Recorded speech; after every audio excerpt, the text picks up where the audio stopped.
Go and teach, Jesus said. Teach the world to be good students of my commandments, of my best ways, my best practices. That's the job that we have because he was raised from the dead. Resurrection is something that God did. Resurrection is what love does. But resurrection also gives us work to do.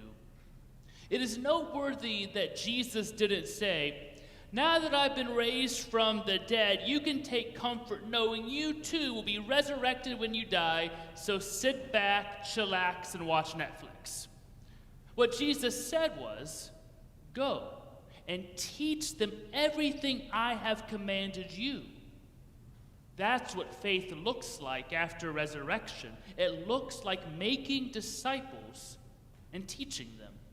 Now you may think, "I'm not a teacher. I've been trying with my kids these past few weeks and it's been an epic fail. I want them to go back to school." But most of this teaching, however, is not done in the classroom or on Zoom. I'll come back to that.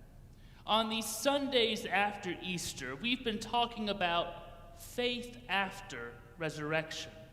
Because interestingly enough, it allows us to say some things about resurrection that we couldn't talk about on Easter Sunday.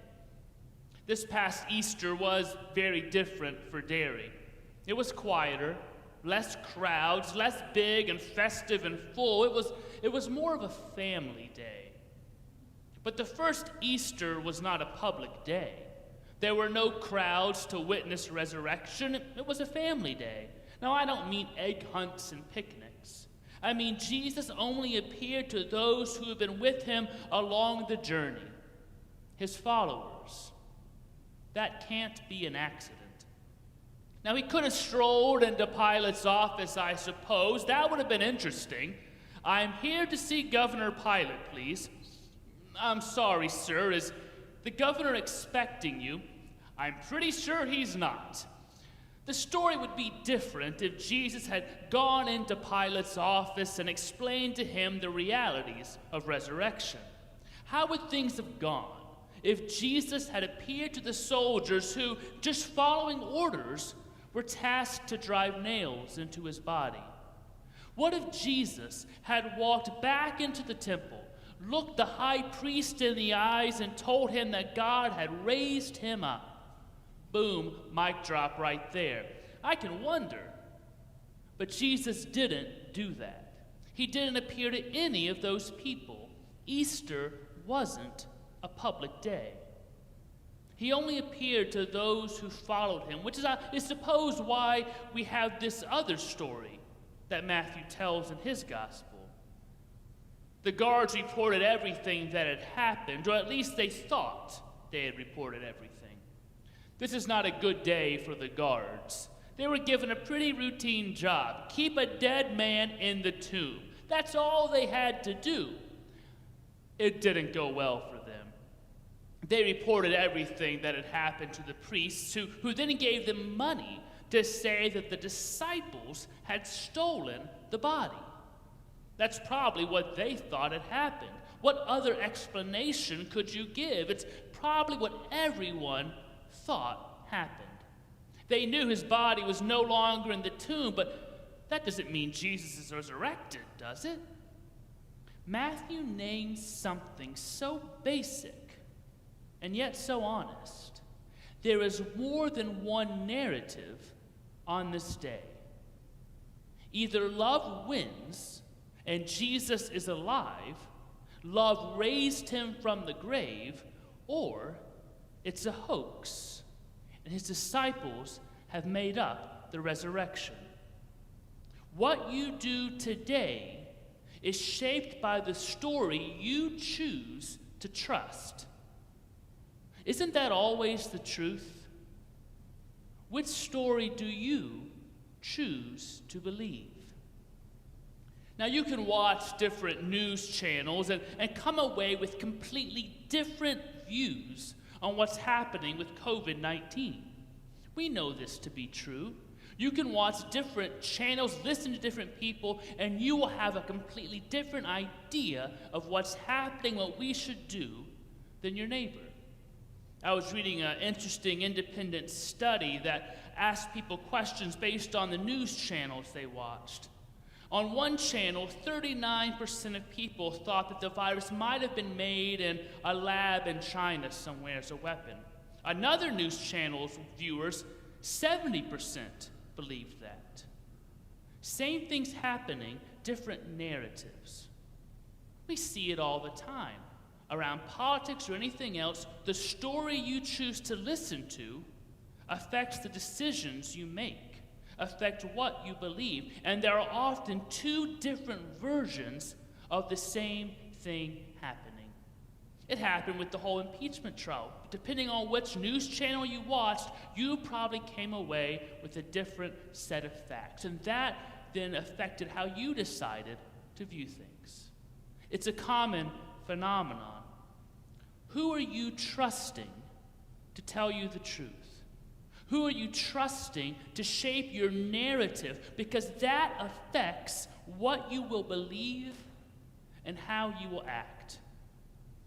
We know that different people, different news channels, different magazines tell stories very differently. We know individuals talk about the economy and health and religion very differently. We have access to so many stories because of the internet and because of cable around the world, and these different ways of telling these stories shape our lives in different ways. Who you trust makes a big difference on how you choose to live. Have you ever thought about that?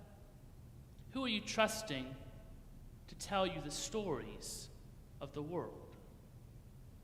There was more than one story of what happened that first Easter.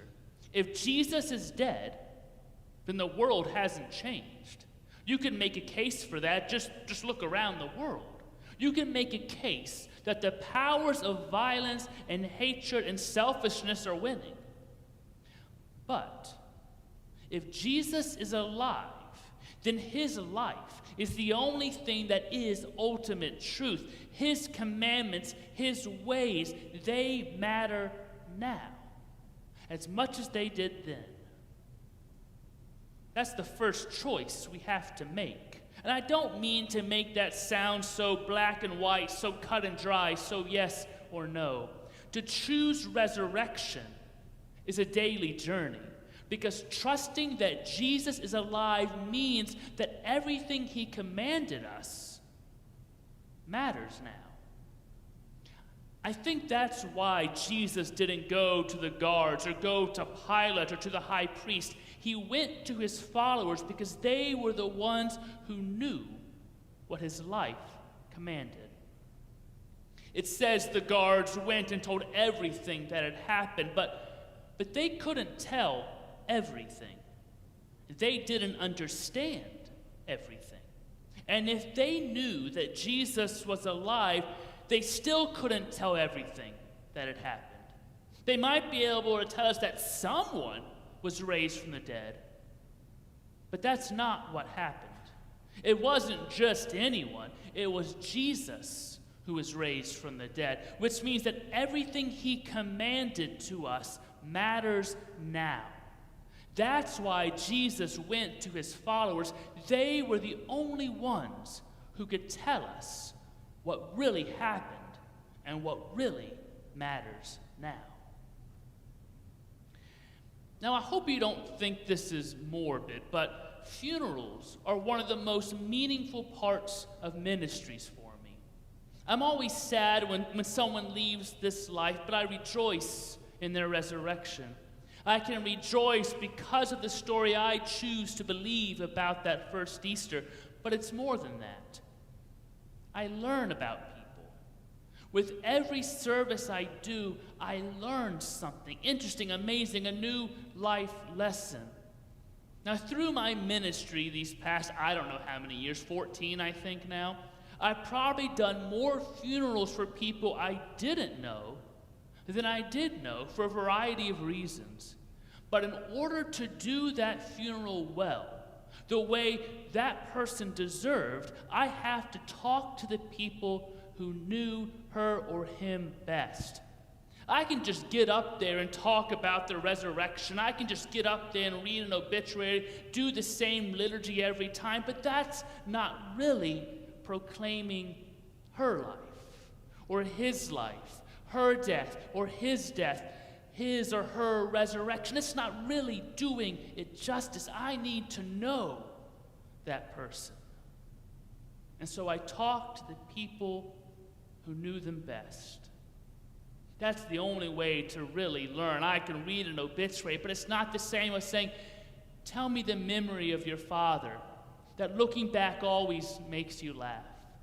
Tell me about the first time you met your wife. When did you know she was the one you wanted to spend your whole life with? Those are the stories I need to hear. That's the way to really know someone. That's why Jesus went to his disciples. You had to know him to know what resurrection meant. You had to journey with him to know that his commandments mattered now. Go and teach them all that I have commanded you. To teach his commandments, though, is not to give a list of rules. I really hate that word commandments here, really. It's to tell the story of Jesus, how he lived, his way. But it's more than telling his story. To teach his commandments is to live his story. He appeared to his disciples because they were the only ones who could tell the world that he commanded us to go the second mile, to turn the other cheek, to forgive 70 times, 7 times, and to not worry so much about tomorrow. He appeared to his disciples because they were the only ones who could tell how he treated people. He ate with tax collectors. He welcomed children. There were those who were lost like prodigals that he searched for to bring them home. I think he appeared to his disciples because they knew he could work miracles. He opened the eyes of many who couldn't see what was right in front of them. He cleansed the lepers and restored them to community. He calmed every kind of storm. He fed thousands from his dinner plate, and he walked on water. He appeared to his disciples because they were the ones who knew he worked miracles. And none of his miracles was greater than forgiveness. One of my favorite scholars has an awesome name, Miroslav Volf. That's a good name. He is a brilliant theologian who teaches at Yale. But more importantly, he is a profound man of faith. A faith he first witnessed in his Pentecostal parents. He was born in Croatia and has witnessed the heartbreak of war. As a child, the light of his life was his Aunt Milica. She was the angel of his childhood, he said. She was always with his family, sharing meals, telling stories, watching over him.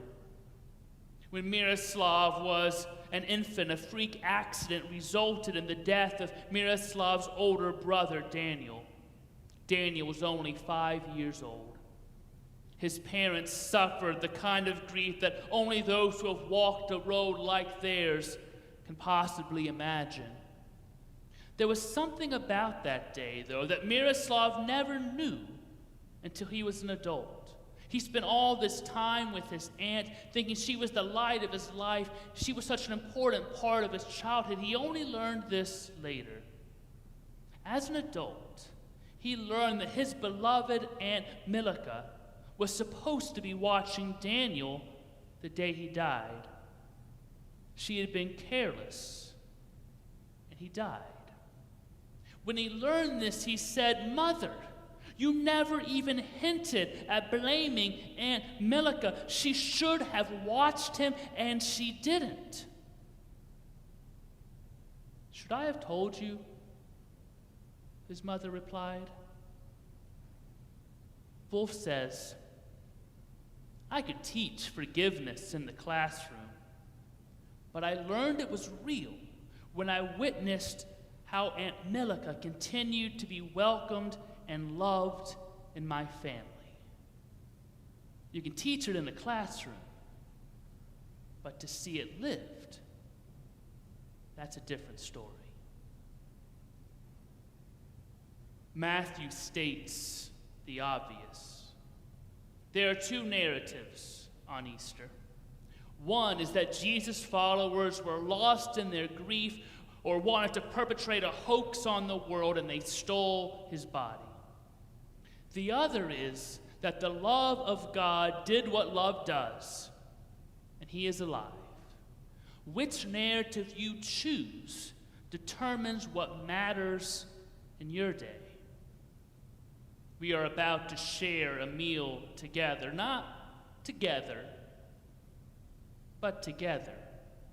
We celebrate a communion, a meal of thanksgiving, a meal of grace and forgiveness. A forgiveness that is not only said, a forgiveness that is lived day in and day out, because we live as God's adopted children. There's no sign of blame ever assigned. If you remember from Paul in 1 Corinthians 13, love keeps no record of wrongs. We remember Jesus' life and how he broke bread like he had done countless times and like we have done every day of our lives. But this time, he said, "This is my body, my heart, my life broken for you." And then we take little sips of juice, maybe wine this time, and we remember how he told them that this is the cup of the new covenant. And they knew exactly what he was talking about. They knew he was quoting from the old prophet Jeremiah, who said, there will be a new covenant when the commandments of God will not be written in the book.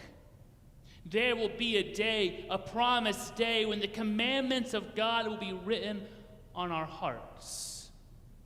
And God's children will someday live as God desires us all to live. Go and teach, he said. It's as if Jesus says, I don't simply wish for you to believe I am alive. I am calling you to live like I am alive. Do you know the difference? Have you seen the difference? Have you lived the difference? Because the teachers of this world and this word can't just do this in a classroom, although that's important. To teach it is to live it.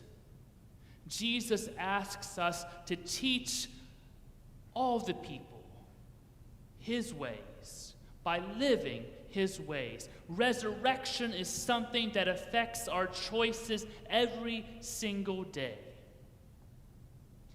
So which story do you choose to believe? If he's alive, then we must live like it. And that starts here, at this table.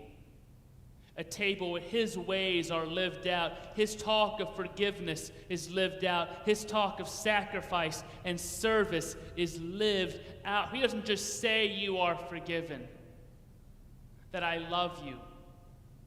He lives it by laying down his life for his friends. And he invites you to come to this table.